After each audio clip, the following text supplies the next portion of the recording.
ओम शांति। आज 16 अगस्त 2020 अव्यक्त बाप दादा के रिवाइज कोर्स के 7 मार्च 1986 की मुरली का टाइटल है पढ़ाई की चारों सब्जेक्ट का यथार्थ यादगार महाशिवरात्रि।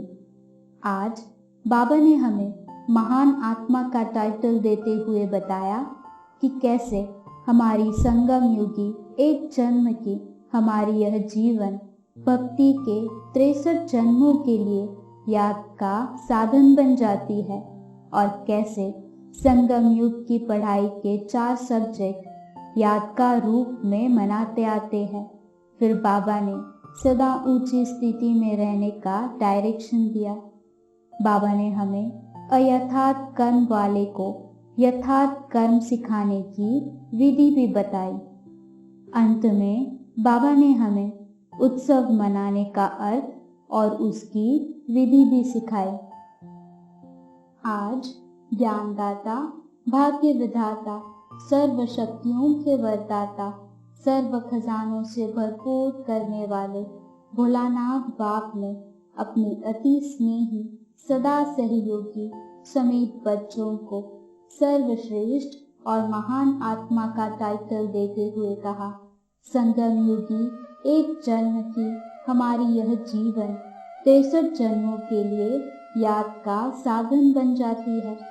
इस समय बाप और बच्चों के मधुर मिलन, उत्साह भरा मिलन भविष्य के लिए उत्सव के रूप में बन जाता है। इस समय की सबसे वंडरफुल बात यही देख रहे हो जो प्रैक्टिकल में भी मना रहे हो और निमित्त उस यादगार को भी मना रहे हो। चैतन्य भी हो और चित्र भी साथ साथ है। संगम युग के अलौकिक जीवन, अलौकिक प्राप्तियां, अलौकिक अनुभवों को द्वापर से भक्तों ने भिन्न भिन्न नाम से यादगार बना दिए हैं। 5000 वर्ष पहले हर एक ने क्या क्या प्राप्त किया, क्या बने, कैसे बने, यह 5000 वर्ष के यादगार का ओरिजिनल चित्र तो बना नहीं सकते हैं। इसलिए भावपूर्वक जो भी टच हुआ वह चित्र बना दिया है। बाबा कहते हैं यादगार और प्रैक्टिकल में कितना रात दिन का अंतर है। आप सबका मनाना है मिलन मनाना और उन्हों का मनाना है आह्वान करना। उन्हों का है पुकारना और आपका है पा लेना। वह कहेंगे आओ और आप कहेंगे आ गए, मिल गए। फिर बाबा ने हमें बाबा को भोलानाथ क्यों कहते हैं इसका रहस्य भी बताया, क्योंकि बाबा इस समय देने में जितने और उतने का हिसाब नहीं रखता है। एक का पदम गुना हिसाब है तो अनगिनत हो गया ना। कहाँ एक, कहाँ पदम। पदम भी लास्ट शब्द है इसलिए पदम कहते हैं। बाबा कहते हैं आपको तो इतना मिला है जो अब तो भरपूर हो ही, लेकिन 21 जन्म 21 पीढ़ी सदा भरपूर रहेंगे। फिर बाबा ने समझाया संगम युग की पढ़ाई के विशेष 4 सब्जेक्ट यादगार दिवस पर कैसे मनाते हैं। शिवरात्रि के इस उत्सव के दिन बिंदु और बूंद का महत्व होता है। बिंदु इस समय के याद अर्थात योग की सब्जेक्ट है और बूंद ज्ञान की भिन्न भिन्न बूंदें ज्ञान के सब्जेक्ट की निशानी है। बूंद रूप में दिखाई है। धारणा की निशानी इस दिन विशेष व्रत रखते हैं और हम धारणा में दृढ़ संकल्प धारण करते हैं। सेवा की निशानी है जागरण, अज्ञान नींद से जगाना, जागरण कराना, जागृति दिलाना, यही हमारी सेवा है। यहाँ हम संगम युग पर बार बार समर्पण समारोह मनाते हैं और वह यादगार में स्वयं को समर्पण नहीं करते लेकिन बकरे को करते हैं, बलि चढ़ाते हैं। बाप दादा भी कहते हैं मैं का समर्पण हो, तब समर्पण अर्थात संपूर्ण बनो। फिर बाबा हमें साधारण कर्म को अलौकिक कर्म में बदलने की सहज विधि बताते हैं। बाबा कहते हैं, साधारण कर्म करते भी स्थिति सदा ऊपर अर्थात ऊंची हो। जैसे बाप भी साधारण तन लेता है ना, कर्म तो साधारण ही करेंगे ना। जैसे आप लोग बोलेंगे वैसे ही बोलेंगे, वैसे ही चलेंगे, तो कर्म साधारण है, तन ही साधारण है।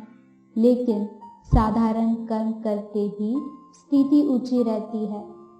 ऐसे आपकी भी स्थिति सदा ऊंची हो। तो रोज अमृत वेले ऐसे ही सोचो कि निंद्रा से नहीं, शांति धाम से कर्म करने के लिए अवतरित हुए हैं, और रात को कर्म करके शांति धाम में चले जाओ। अवतार अवतरित होते ही है श्रेष्ठ कर्म करने के लिए। ऊपर की स्थिति से नीचे आते हैं, यह है अवतरण। तो ऐसी स्थिति में रहकर कर्म करने से साधारण कर्म भी अलौकिक कर्म में बदल जाते हैं। महाशिवरात्रि के पर्व पर बच्चे बाप को मुबारक देते हैं और बाप बच्चों को मुबारक देते हैं और कहते हैं, मुबारक से ही पल रहे हो, सबको बधाइयाँ देते रहो और लेते रहो, यह बधाई वरदान है। फिर बाबा हमें अयथार्थ कर्म करने वाले को यथार्थ कर्म सिखाने की सहज विधि बताते हैं। अगर कोई अयथार्थ कर्म करे तो कभी भी उसको सीधा नहीं कहो कि तुम तो रॉन्ग हो। तो टाइम देखो, उसकी हिम्मत देखो। आग बुझाने के लिए आग नहीं जलाई जाती, पहले ठंडा पानी डालो, अच्छा अच्छा करके थमाओ तो सही। बहुत अच्छा कहने से हिम्मत आ जाती है। दिल का भाव रहम का हो तो उसके दिल को रहम का भाव लगेगा। हिम्मत दो, उमंग दिलाओ, खुशी दिलाओ, फिर उससे कुछ भी बात मनाने चाहो तो मना सकते हो। रोज उत्सव मनाते रहो, रोज बाप से मिलन मनाना, यही उत्सव मनाना है। तो रोज उत्सव है। आज का वरदान है, हर शक्ति को ऑर्डर प्रमाण चलाने वाले मास्टर रचयिता भव। कर्म शुरू करने के पहले जैसा कर्म वैसी शक्ति का आह्वान करो, मालिक बनकर ऑर्डर करो, क्योंकि यह सर्व शक्तियाँ आपकी भुजा समान हैं। आपकी भुजाएं आपके ऑर्डर के बिना कुछ नहीं कर सकती। ऑर्डर करो, सहन शक्ति कार्य सफल करो, तो देखो सफलता हुई पड़ी है। लेकिन ऑर्डर करने के बजाय डरते हो, कर सकेंगे व नहीं कर सकेंगे, इस प्रकार का डर है तो ऑर्डर चल नहीं सकता। इसलिए मास्टर रचयिता बन हर शक्ति को ऑर्डर प्रमाण चलाने के लिए निर्भय बनो। स्लोगन है, सहारे दाता बाप को प्रत्यक्ष कर सबको किनारे लगाओ।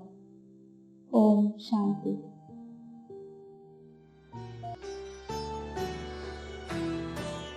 मुरली अमृत की धारा है धारा, जो देती दुखों से किनारा।